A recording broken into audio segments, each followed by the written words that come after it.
When you hear the name Sparta, what comes to mind? Fierce warriors, clashing shields, and men who stared death in the face without flinching. Movies and epic tales paint a picture of a society built on honor, discipline, and unmatched bravery. We celebrate Spartan soldiers as the ultimate warriors, paragons of military might.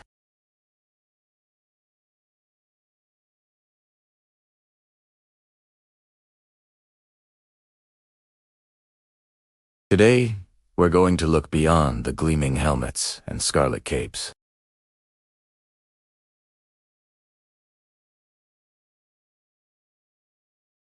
Because war doesn't just claim the lives of soldiers on the battlefield.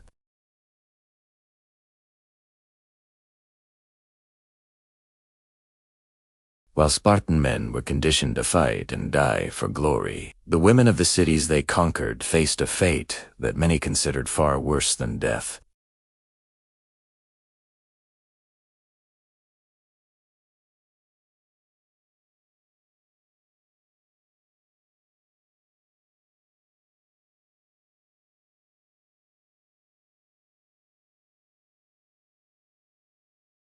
From the moment they were born, Spartan boys were groomed for battle.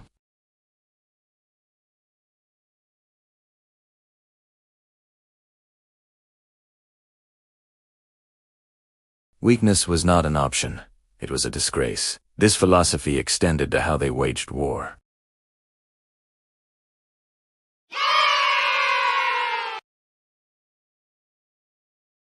The men of the defeated city were often executed en masse.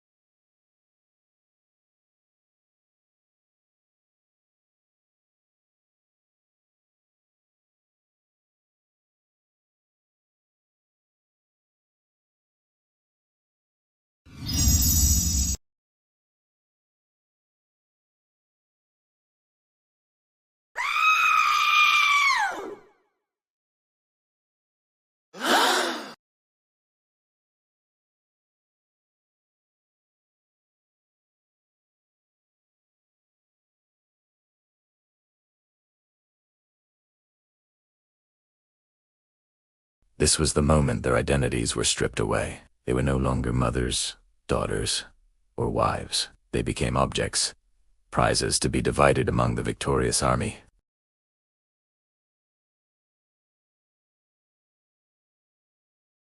There was no negotiation, no appeal. Their fate was decided in the dust and rubble of their fallen city. They were sorted, claimed, and bound, their lives now belonging to the men who had just destroyed their world. This process was swift and ruthless, a chillingly practical division of the human spoils of war.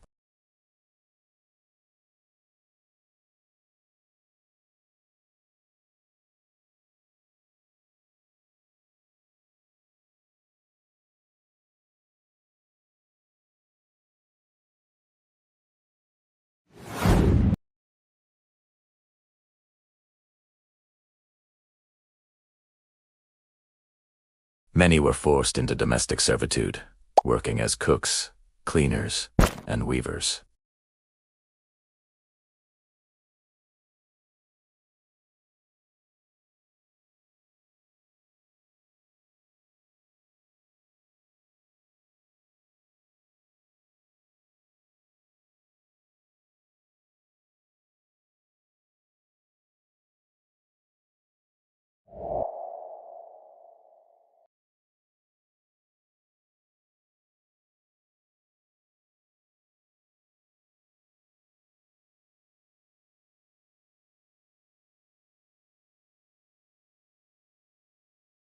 Perhaps the most harrowing fate awaited the younger women. They were often forced to become concubines for their Spartan masters. In a society as rigid as Sparta, where Spartan men were expected to marry Spartan women to produce strong Spartan offspring, these captive women existed in a horrifying gray area.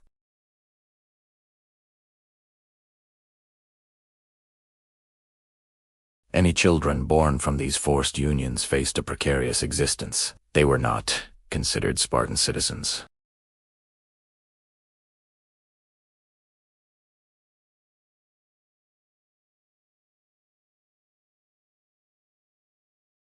For these women, every day was a reminder of their powerlessness. They lived in the homes of their enemies, forced to bear children for the men who had destroyed their families. This psychological torment, this constant state of violation and grief, is a part of the Spartan legacy that the heroic myths conveniently leave out. They were living ghosts, their past erased and their future stolen, their bodies and lives serving the perpetuation of the very empire that had crushed them. So how do we know all this? The Spartans weren't exactly known for keeping detailed records of their atrocities. Much of what we know comes from other Greek sources, from historians and playwrights in places like Athens, who were often rivals of Sparta.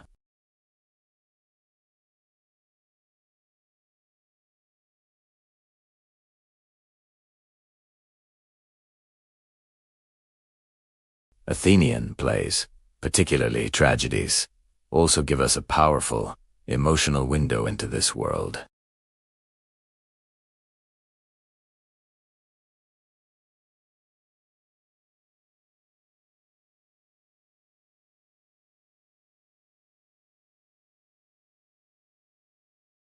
The play shows Queen Hecuba and the other Trojan noblewomen as they are parceled out to their Greek conquerors.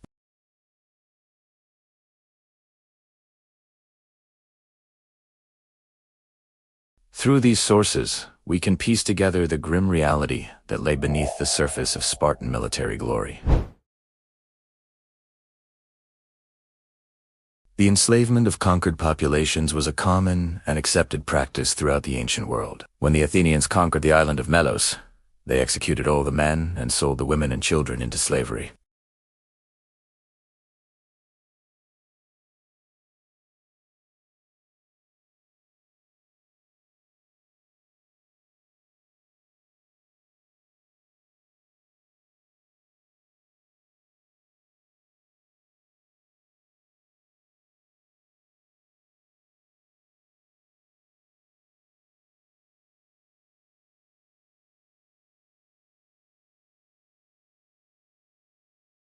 This selective memory allows us to celebrate the warrior while ignoring the cost of his war.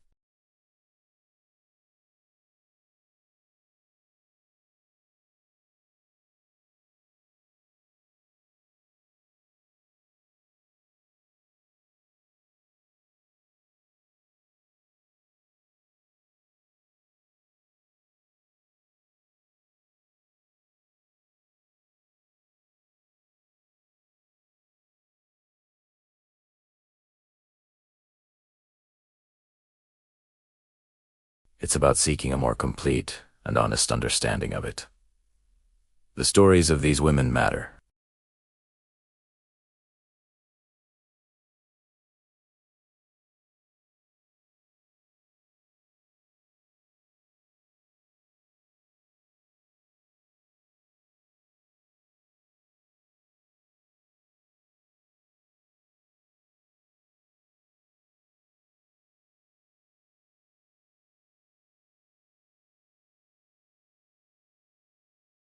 It is also a story of survival, of loss, and of the countless forgotten victims who paid the ultimate price for someone else's victory.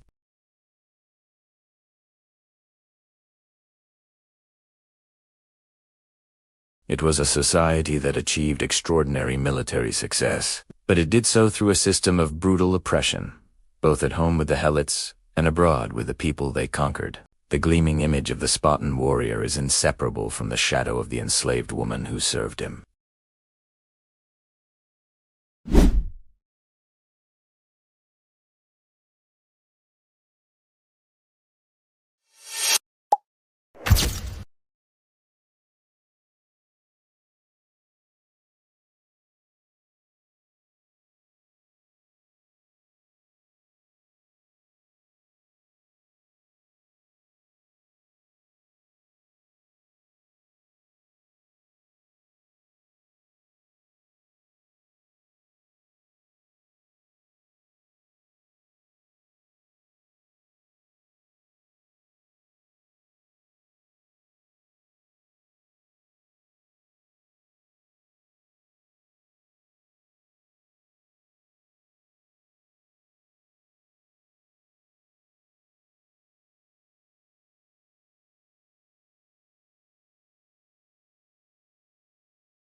ripped warriors with red capes, holding shields and spears, the ultimate fighting machines of the ancient world.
This one rule defined what it was to be a Spartan warrior. It wasn't about how many enemies you could defeat or how many trophies you could claim. It was something far more profound, the very bedrock of their legendary phalanx.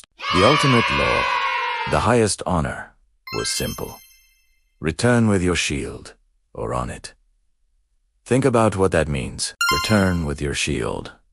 This wasn't just a catchy phrase. It was a sacred duty. In ancient Greek warfare, the large round shield known as the aspis was everything. It wasn't just a personal piece of armor. It was heavy, cumbersome, and the first thing a soldier would drop if he decided to flee the battlefield. So, returning with your shield was irrefutable proof that you had not run. It meant you stood your ground, you fought with honor, and you came back a victor, or at the very least, undefeated. It was a symbol of your courage and your commitment to the man standing next to you. But what about the second part? Or on it? This is where the Spartan mindset truly becomes clear. If a warrior fell in battle, his comrades would carry his body home laid out upon his shield. It was the highest honor a Spartan could achieve to die for Sparta. It signified that he had not faltered, had not retreated, and had given his last breath in service to his city. To be carried home on your shield was to be immortalized as a hero. His duty was fulfilled. So, you see, there were only two acceptable outcomes for a Spartan warrior leaving for war: victory or heroic death. Anything else was unthinkable. To lose your shield was the ultimate disgrace. It meant you were a coward, a tressus, or trembler, who had cast aside his primary duty to save his own skin. A soldier who lost his shield and returned to Sparta alive faced a fate far worse than death. He would be an outcast, stripped of all rights, and publicly shamed. People would refuse to speak to him, trade with him, or even sit near him.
The entire formation could collapse because of one man's cowardice.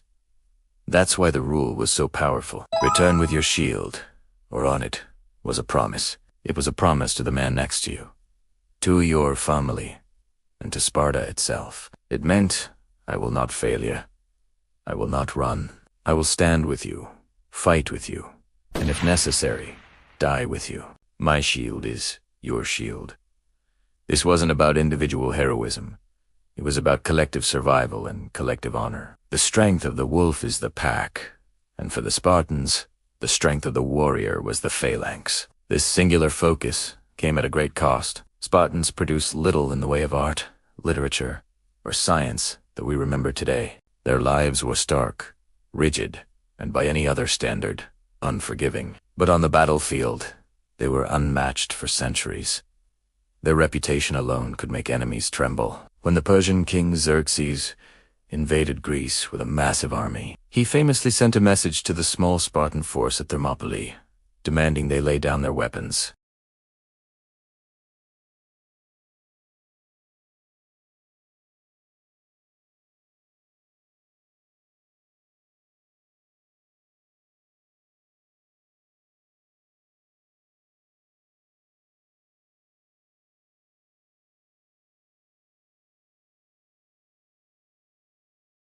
It shows how a society, when completely dedicated to one principle, can achieve extraordinary things, for better or for worse.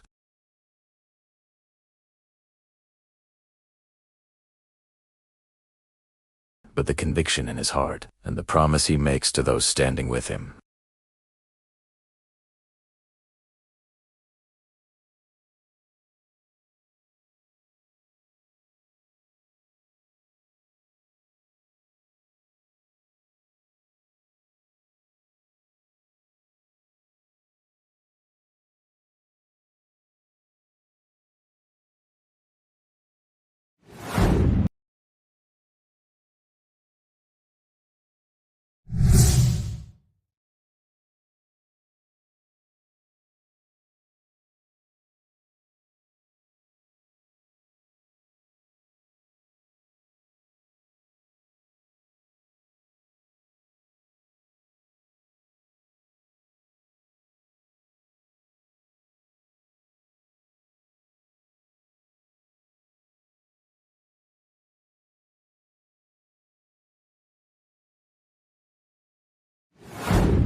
And at the heart of this brutal process was the fate of the conquered people, especially the women.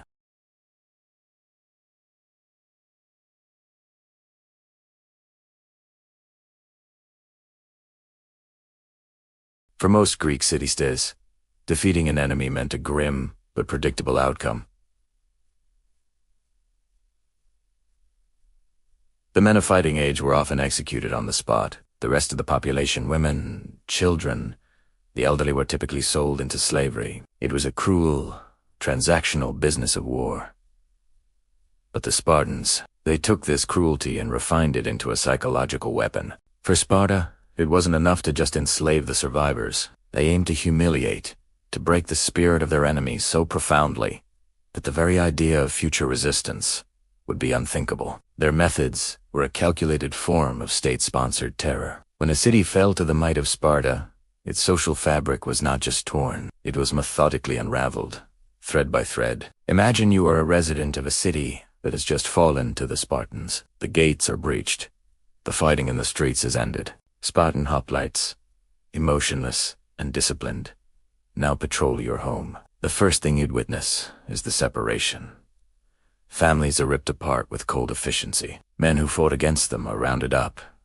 Their fate is almost certainly death. Some might be kept as slaves for the state, the infamous helots, but many would be executed as a clear message. Children were a commodity. Younger boys and girls would be taken, separated from their parents, and sold off to slave markets across the Greek world. Some older boys might be taken back to Sparta, not for a privileged life, but to be integrated into the brutal Spartan system as inferiors, their identities scrubbed and replaced with servitude. The family unit, the very core of any society, was the first casualty after the battle itself. But it was the treatment of the defeated women, particularly the wives and daughters of the city's former leaders, that reveals the true depth of Spartan psychological warfare. These women weren't just seen as spoils of war, they were symbols. They were the living embodiment of their city's pride and honor, and by debasing them, Sparta debased the memory of the entire city. Unlike in other Greek states where a highborn woman might be sold to a wealthy household as a domestic slave or a concubine, the Spartans had a more pointed, more public approach. They saw these women as tools for a final, crushing act of humiliation against their dead husbands and fathers. Think about the wives of the generals, the politicians, the elite who led the resistance against Sparta. These women were not afforded any dignity. They were paraded, treated not as people but as objects representing their husband's failure. The Spartans understood that a man's legacy was tied to his family. By seizing control of the women, they were seizing control of that legacy. There are historical accounts, though sometimes fragmented, that paint a chilling picture. These women could be forcibly married to Spartan soldiers. This wasn't a marriage of love, or even political alliance. It was an act of dominance. A Spartan warrior taking the wife of a defeated enemy general as his own was the ultimate statement of victory. It declared, "Not only did I defeat your leader in battle, but I now possess everything that was his home, his wealth, and his wife. His lineage ends, and mine continues through her."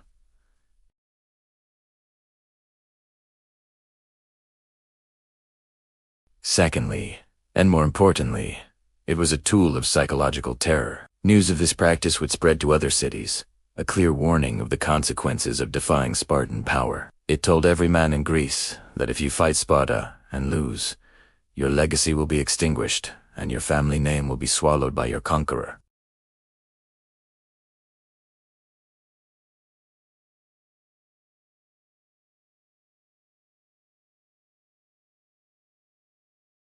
They were simply property, their individual identities erased.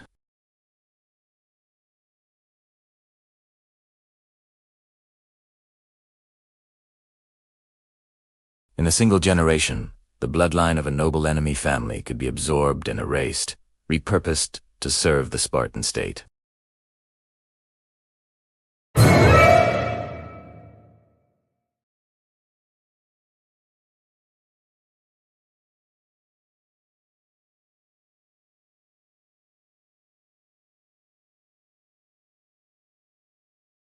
Every action they took was calculated to reinforce their image of invincibility and utter ruthlessness. By making the fate of the women so public and so humiliating, they weren't just punishing the dead, they were terrorizing the living. Any city-state considering an alliance against Sparta had to weigh the potential cost. It wasn't just about losing soldiers or territory. It was about the potential for the complete and utter annihilation of their culture, their families, and their honor. This brutal logic extended from the highest-ranking noblewoman down to the common woman of a defeated city. While the elites were used for symbolic marriages, others faced a grim existence as state-owned slaves, assigned to work the land or serve Spartan households. They were seen as less than human, instruments for the convenience of the Spartan state. Their lives were dictated by the needs of their masters, with no personal freedom, no rights, and no hope of returning to their former lives. The Spartan mirage. The idea of Sparta as a noble, disciplined society often hides this darker reality. We admire their military prowess and their stoicism, but we must also confront the foundation upon which that society was built. A system of brutal oppression and psychological warfare. The silence of the conquered women in our historical records speaks volumes. They were rendered voiceless, their stories absorbed into the narrative of their conquerors. So, when we think of the Spartans, let's remember the whole picture. Let's remember the disciplined soldiers. Yes, but let's also remember the silent, terrified faces in the cities they conquered. Let's remember that behind the legends of Thermopylae and the disciplined phalanx, there was a system designed to break not just armies, but the very spirit of a people. The fate of the women of a conquered city was not an afterthought for the Spartans. It was the final, devastating blow in their campaign of total war. It was the ultimate expression of their power. A chilling testament to the fact that for Sparta, victory wasn't complete until the enemy's entire world had been unmade. Thank you for watching. If you found this deep dive into the darker side of ancient history interesting, be sure to like this video and subscribe to the channel for more. Let us know in the comments what other hidden histories you'd like us to explore. See you next time.